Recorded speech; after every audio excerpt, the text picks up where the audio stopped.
You're listening to One Family, What's God Doing? Where we explore what God's doing in YWAM locations throughout Virginia. We can't wait for you to find out what God's doing today. Welcome back to What's God Doing, and I'm excited to be with Chris Zinchuck again. And Chris, I got a question for you. What's God doing? Somehow I knew you were going to ask me that question, Paul. Maybe it's because that's the name of the podcast, or because I've heard you say it over and over again. It's over and over every week. Yeah, well, of course, he's always moving way beyond what we can see. And right now, I think one of the things that I can say he's doing is he's leveling the playing field and releasing burdens within our community and in our office, in shared services and City Lights a lot right now, by bringing new people on and giving us ways and processes to actually put the call of missions out to more and more people. Mm-hmm. Well, one thing you and I have talked about often, that if someone who's been in the midst of that situation, like they would already know, but somebody listening might miss, is if you're needing to get other people engaged and systems engaged, it probably means that the burden is heavy. And that's something that you and I have experienced, that many missionaries experience, that many people in general have experienced. You're doing what you feel like you're supposed to do, but suddenly it feels like more than you can handle. And it may actually functionally be more than you can handle. So I know you have walked with a lot of people through that. Why is it that we feel that, and what do we do about it? Yeah, I've had the ability, I guess, or the grace, maybe is probably a better word instead of ability. I've had the grace to walk with a lot of different things going on at the same time. Mm-hmm. And a lot of people are like, Chris, that's too much. You can't do that. This is not good. Like Jethro said to Moses, right? That this is not good. But one of the things that I have really taken on through the years has been this idea that I'm actually not carrying it. Mm-hmm. It's the Lord's carrying. The Lord is carrying it. So if it's successful, He gets praise. If it doesn't work and we've been obedient to doing whatever He's asked, then that failure doesn't come upon us. So I think what crushes people oftentimes is the fear of failure, right? But even with that, there's a difference between spiritual leadership and eldership and actually organizational leadership.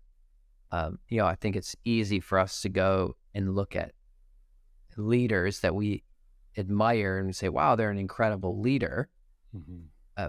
But there's a huge ability or skill set that is very different from organizational leadership than spiritual eldership. Mm-hmm. And, sometimes you'll see some of the most incredible real spiritual leaders are those who don't have a lot of people following them because they are not organizationally driven. Mm-hmm. And then you can actually see it vice versa as well, right? A lot of times you have a lot of people following someone, but they might not really be carrying authority in the spirit.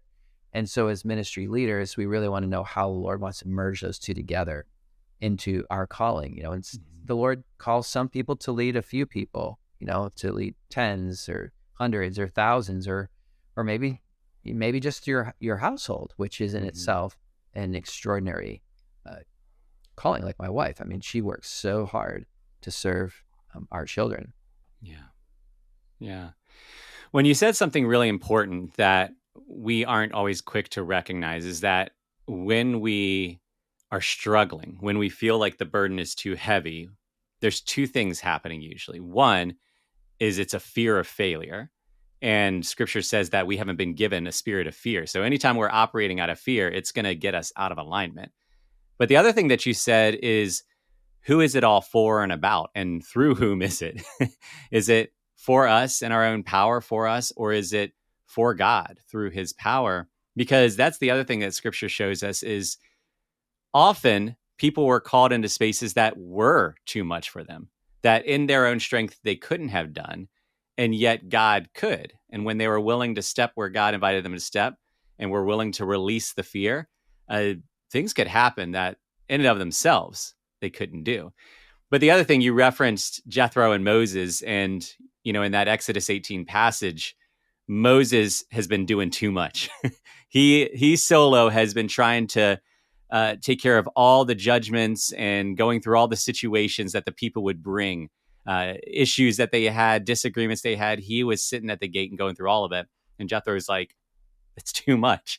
Let me give you a system to help you to kind of spread this out. And that's something that you and I have been working on for a while. This idea of how can we create a system to take these very real burdens. I mean, on your plate alone, if we divided everything out, it would be dozens and dozens and dozens of big tasks and small tasks. And then you add on to that whatever I'm doing and Jesse's doing and so-and-so's doing. But you and I have been exploring what it looks like to take that and open it out to others to be able to step in. So tell me a little bit about that. Yeah, well, through the years, I've had the joy and the privilege of having a personal assistant. I would almost always have a young person coming up through YWAM who I got to spend time with, who would serve and work in my office, and I would, speak into their lives and enjoy the relationship that was being built. And they would work to do a lot of tasks. And so my office gets a tremendous amount of tasks because we're always pioneering new locations and reaching into new areas. And so the list was always tremendous. And my last assistant, she just got married. Bless her very much. I'm so glad that she did. But she also left, right? And as she left, there was this void. And I've been running at a pace in my personal life and the ministry life where I've just been really exhausted. And I gave away all of our staff, right? So all of the staff that were working with me and directly reporting to me in the end have gone out to work with these other locations. And so I was going, Lord, how in the world am I supposed to do this? This is not going to work. And he's like, well, why are you complaining? And I started to pray, and the Lord dropped a strange word into my head, a name actually, and that is Henry Ford. And now I'm from Detroit, so Henry Ford means something very specific to someone who's from the Detroit area because that's where, Ford Motor Corporation was launched. But actually through that business, in the industry of the automobile, the entire city was transformed, the nation was transformed, the world was transformed. So Detroit was a very, very influential city for many, many years. And I was thinking, well, okay, Henry Ford, if that's your answer, what's the deal? Well, a lot of people think Henry Ford invented the automobile, which he did not. And a lot of people think that he invented the assembly line, which he didn't. What he did is he invented what was called the moving assembly line. And that's what really revolutionized manufacturing. Because before that, what would happen is several people would get together on the assembly line, and all the parts of the car, the Model T, all those parts would come together in one space, and every single person would try to work together in one little tiny space and build that car as fast as they can. Well, he came up with this idea that the people would stretch out over a long distance, and the vehicle parts would move to them, and they would do one job, just one. And they could master it, they could focus in on it, they could become the expert in doing that one thing. Maybe it's putting on a steering wheel or putting on a wheel or putting the fender on. They just would do one item and then it would move along. And they stayed put. And I prayed more about that. And the Lord just began to show me a new pathway for this. Just like we were talking about Jethro, Moses' father-in-law is speaking to him. You're going to wear yourself out, and the people too. This job is too heavy and a burden for you to handle all by yourself. So what we've been doing is working on what we're calling the virtual assembly line. And this is a way for us to take volunteers who love missions, are in all of our staff, and collect them together to produce something on the administration side, a lot of the tasks that we're doing. So we are launching in I guess probably about a month from now, we're going to be launching our new website, which is a volunteer-based website where people can go in to sign up for one task, and it's an administrative context where they can onboard into a volunteering process. And so from their home, that's why it's virtual, because they can do it from their house. These are all virtual tasks, or at least remote tasks. Some of them are not online, but they can do them from their home, the convenience of their home, one simple task, like an hour a week. And if we added all that together, that's going to be a great burden lifted from my shoulders. Yeah. And yours too. And that's the beautiful thing is, sometimes it is the buildup of these small little things that for one person is just like the straw that broke the camel back. But for some other person, it's a straw. It's like, I could carry this piece of straw.